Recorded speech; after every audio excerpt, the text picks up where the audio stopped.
হচ্ছে আমার রিয়েলিটি শোতে সেকেন্ড দিনের সেকেন্ড লুক।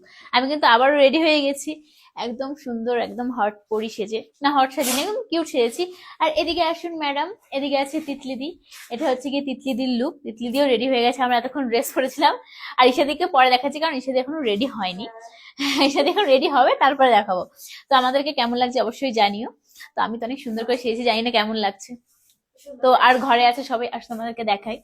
এই দেখো, এখানে আছে সুমি ম্যাডাম, এটা হচ্ছে সুমির লুক। এখনো মানে মাথা আসছে, মাথা আসছে। এটা হচ্ছে সুমির লুক, ও এখনো পুরোপুরি রেডি না, একটুখানি বাকি আছে। ওই যে হচ্ছে ওটা প্রিয়াঙ্কার লুক, আর ওটা অঙ্কিতার লুক। আমরা সবাই আজকে স্কার্ট পরেছি, সবাই একই রকম শর্ট স্কার্ট পরেছি। না এটা আমার না, এটা রিঙ্কিদির, কারণ আমার আসেনি না। হ্যাঁ অল্টারনেট করে বলছি, কারণ আমাদের ড্রেসের একটু প্রবলেম হচ্ছে, ঠিকঠাক আসেনি। হ্যাঁ হ্যাঁ, তো যাই হোক। হ্যাঁ একটা চেন চেন। তো আমি তো পুরোপুরি পুরোপুরি রেডি। এবার হচ্ছে কি যাবো, দেখা যাক ওখানে কি হয়, কি সারপ্রাইজ, কি ধামাকা আছে, কারণ এটা নিয়ে কনফিউজ। তো এক এক করে যখন সবাই আমরা বেরোবো, সবাইকে দেখাচ্ছি একসাথে।